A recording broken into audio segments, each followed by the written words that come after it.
दोस्तों, क्या आप भी आपके घर की सुख शांति, संतान की कमी और धन की कमी या कर्ज से परेशान है, या आपका भाग्य आपका साथ नहीं दे रहा है, या आपके पितृ आपसे नाराज है और आपको लगता है कि आपके पितरों की वजह से आपके घर की सुख शांति में रुकावट आ रही है और आपके कार्य नहीं बन रहे हैं? तो दोस्तों, करीब 500 वर्षों बाद और 2023 की सबसे बड़ी अमावस्या भाद्रपद अमावस्या के दिन दीपक से जुड़ा ये आसान और असरदार अचूक उपाय अगर आप कर लेते हैं तो आपकी सोई किस्मत चमक जाएगी और आपकी जिंदगी के हर रास्ते खुल जाएंगे और पितरों से जुड़ी जो भी समस्या है वो मात्र इस एक उपाय से हल हो जाएगी और आपको धनवान मालामाल होने से कोई नहीं रोक सकता और आपकी जो भी मनोकामना है वो भी पूरी हो जाएगी। दोस्तों, इस बार 2023 का साल बहुत ही दिव्य और दुर्लभ संयोग लेकर आया है और इस बार 14 सितंबर को सबसे बड़ी अमावस्या भाद्रपद अमावस्या पड़ने जा रही है। और दोस्तों, इस दिन राजयोग काल सर्पदोष के साथ साथ धन लक्ष्मी योग भी बन रहा है, जिस वजह से इस अमावस्या का बहुत अधिक महत्व बढ़ गया है और इस दिन घर की इस दिशा में एक दीपक जला देने से आपकी सभी समस्याओं का अंत हो जाएगा। इसलिए दोस्तों, वीडियो को आखिर तक जरूर देखें और अगर आप भी अपने जीवन में महादेव की कृपा पाना चाहते हैं तो वीडियो को लाइक करके कमेंट में हर हर महादेव लिखना न भूलें। दोस्तों, सनातन धर्म में भाद्रपद अमावस्या का विशेष महत्व है। भादो मास की अमावस्या को कुशोत्पतिनी अमावस्या और कुशग्रहणी अमावस्या भी कहा जाता है। पंचांग के अनुसार भाद्रपद अमावस्या 14 सितंबर 2023 को सुबह 4:48 पर शुरू होगी और अगले दिन 15 सितंबर 2023 को सुबह 7:09 पर इसका समापन होगा। इस दिन स्नान दान करने का शुभ समय सुबह 4:43 से लेकर सुबह 5:19 तक रहेगा। दोस्तों, हिंदू धर्म में मान्यता है कि भाद्रपद अमावस्या के दौरान यमराज सभी आत्माओं को पृथ्वी लोक पर भेजते हैं। वे सभी आत्मा अपने परिवारजनों से अपने हेतु तर्पण श्राद्ध लेने के लिए धरती पर आते हैं। ऐसे में जो व्यक्ति अपने पितरों का श्रद्धा से श्राद्ध या तर्पण नहीं करते, उसके पितृ उनसे नाराज हो जाते हैं। इसलिए भाद्रपद अमावस्या के दौरान पितरों के निमित्त तर्पण और श्राद्ध जरूर करने चाहिए। पितृपक्ष में पितरों के लिए श्राद्ध करने से परिवार के सदस्यों की तरक्की का रास्ता खुल जाता है, साथ ही पितृदोष का भी निवारण होता है। मान्यता है कि पितृपक्ष में तर्पण, श्राद्ध और पिंडदान करने से पितृगण प्रसन्न होते हैं और अपने परिजनों को सुख और संपन्नता का आशीर्वाद देते हैं। दोस्तों, पितरों के निमित्त श्राद्ध और तर्पण पितरों की मृत्यु तिथि पर ही करना चाहिए, यानी कि जिस समय जिस व्यक्ति की मृत्यु होती है उस समय जो तिथि होती है, चाहे वो कृष्ण पक्ष हो या शुक्ल पक्ष पितृपक्ष के दौरान, उसी तिथि को उस व्यक्ति का श्राद्ध किया जाता है। जैसे कि अगर किसी व्यक्ति की मृत्यु तिथि शुक्ल पक्ष या कृष्ण पक्ष की चतुर्थी है तो पितृपक्ष की चतुर्थी पर उस व्यक्ति का श्राद्ध किया जाएगा। जिन पितरों की मृत्यु तिथि पता नहीं होती, उनका श्राद्ध सर्वपितु अमावस्या पर किया जाता है। हिंदू धर्म में मृत्यु के बाद श्राद्ध करना बेहद जरूरी माना जाता है। मान्यता है कि अगर अपने पूर्वजों का विधि पूर्वक श्राद्ध और तर्पण नहीं किया जाए तो उन्हें इस लोक से मुक्ति नहीं मिलती और वो भूत प्रेत के रूप में इस संसार में ही भटकते रहते हैं। इसलिए पितरों की मुक्ति के लिए श्राद्ध पक्ष का बेहद महत्व है। माना जाता है कि जिनके पितृ उनसे नाराज होते हैं उन्हें पितृदोष लगता है। पितृदोष को सबसे जटिल कुंडली दोषों में से एक माना जाता है। जिनके ऊपर पितृदोष लगा होता है उन्हें किसी भी क्षेत्र में सफलता नहीं मिलती, उन्हें जिंदगी भर दुख पीड़ा से गुजरना पड़ता है। दोस्तों, भाद्रपद अमावस्या पितरों को प्रसन्न करने के बहुत ही खास दिन होता है। इस दिन आप छोटे छोटे से कर्म करके, छोटे छोटे उपाय करके पितरों को प्रसन्न कर सकते हैं और उनका आशीर्वाद प्राप्त कर सकते हैं।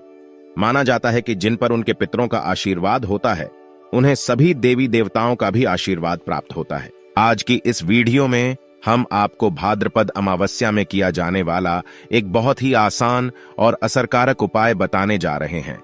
इस उपाय को करने से पितृ तृप्त होते हैं, अपितु प्रसन्न होते हैं, पितरों का आशीर्वाद प्राप्त होता है और पितरों के आशीर्वाद से पितृदोष से मुक्ति मिलती है और बिगड़े काम बनने लगते हैं।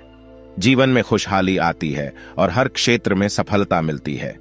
दोस्तों, इस उपाय को सही प्रकार से करने के लिए आप हमारे इस वीडियो को आखिर तक अवश्य देखें। तो दोस्तों, आइए जानते हैं इस उपाय के बारे में। दोस्तों, इस उपाय को करते समय पवित्रता का विशेष ध्यान रखें। अगर आपने स्नान कर लिया है तो रात्रि के समय आप अच्छी तरह से मुंह हाथ पैर धो लें, फिर स्वच्छ धुले वस्त्र धारण करके ही आप ये उपाय करें। उपाय करने के लिए आपको जरूरत होगी एक दीपक की दीपक कोई भी चलेगा, मिट्टी का, धातु का, आटे का कोई भी चलेगा। अगर आटे का दीपक ले रहे हैं तो शुद्ध जल मिलाकर बिना नमक के आटे का ही दीपक बनाएं। इस दीपक में रुई की बाती लगाए, शुद्ध घी डाले, घी ना हो तो आप सरसों का तेल भी ले सकते हैं, लेकिन दूसरे किसी तेल का प्रयोग ना करें। यह दीपक आपको सूर्यास्त के समय यानी रात्रि के समय ही जलाना है। शाम की पूजा हो जाने के बाद आप यह दीपक जला सकते हैं। इस दीपक को मंदिर के अंदर ना रखें। मंदिर के पास किसी साफ स्थान पर आप इस दीपक को रख सकते हैं, या फिर एक लकड़ी के पाटे पर आप इस दीपक को रख सकते हैं। दीपक रखने से पहले उसे आसन अवश्य दें, यानी दीपक के नीचे थोड़े से अक्षत यानी थोड़े से साबुत चावल रखें, फिर उसके ऊपर ही दीपक को रखें और जलाएं।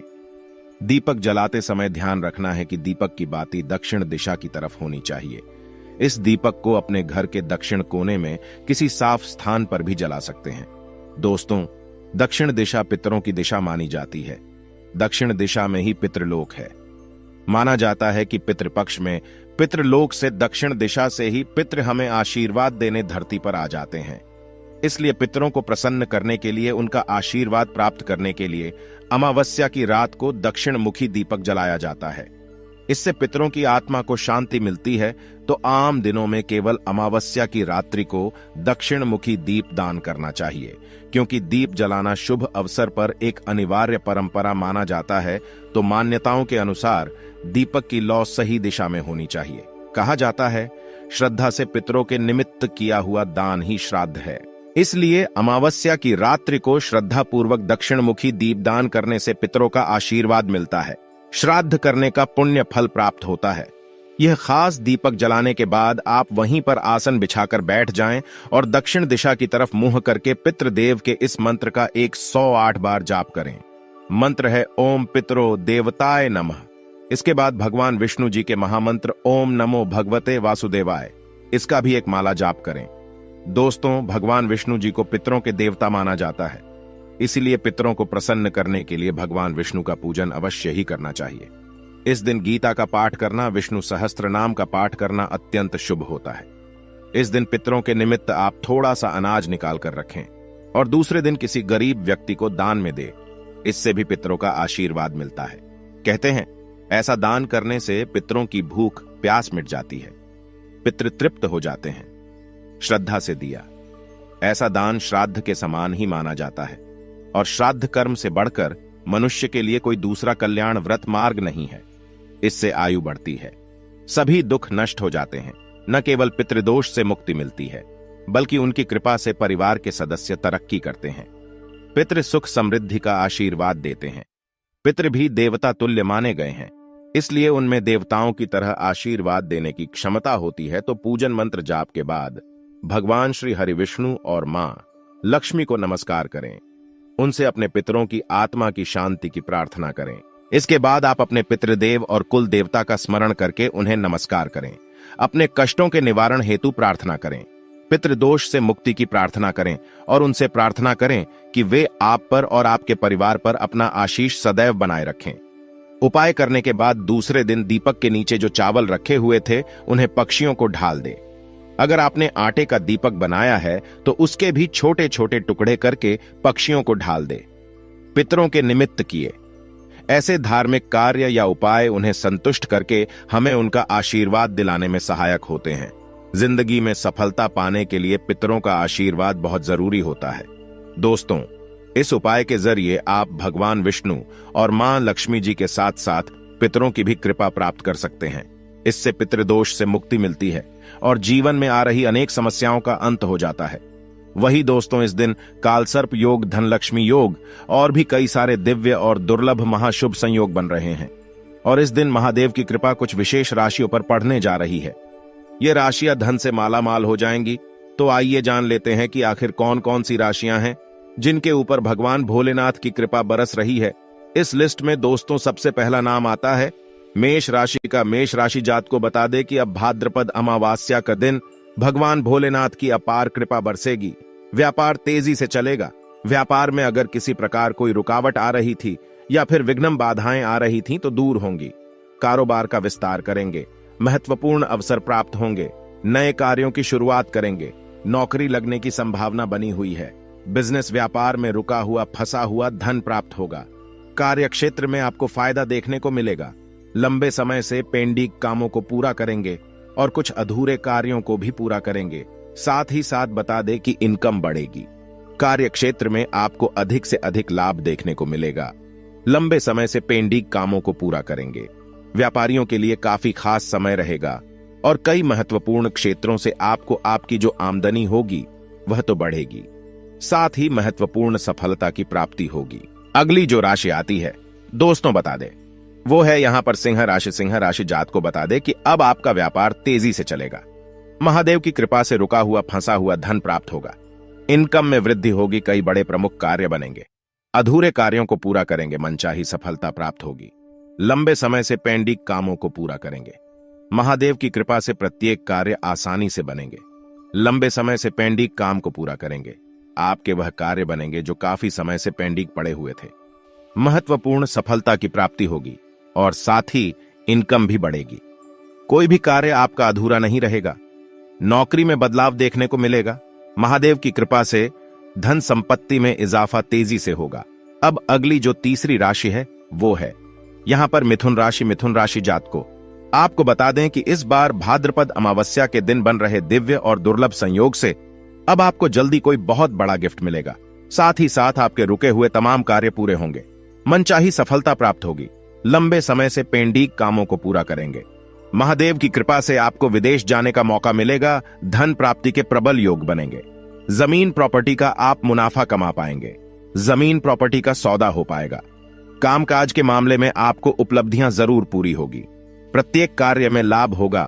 अधूरे कार्यों को पूरा करेंगे। जो कार्य आपके अधूरे थे, पेंडिंग थे, उन्हें पूरा करेंगे। साथ ही साथ बता दें कि इस समय आपकी जॉब लगने की संभावना बहुत बड़ी है। साथ ही साथ व्यापार में रुका हुआ फंसा हुआ धन भी प्राप्त होगा और अगर कोई व्यापार ठप पड़ा था तो वह चल पड़ेगा। जल्दी नई शुरुआत कर सकते हैं। अब अगली जो राशि आती है चौथी वह है कन्या राशि। कन्या राशि जात को बता दे कि इनकम बढ़ने से मन प्रसन्न रहेगा। मनचाही सफलता प्राप्त होगी। संतान प्राप्ति के योग बन रहे हैं। साथ ही साथ आपके जो मित्र होंगे उनके द्वारा धन लाभ की प्राप्ति के योग होंगे। जीवन साथी से संतान की प्राप्ति होगी। जीवन साथी से जो संबंध है वो काफी मधुर बने रहेंगे और साथ ही कोर्ट कचहरी के मामलों में विजय प्राप्त होगी।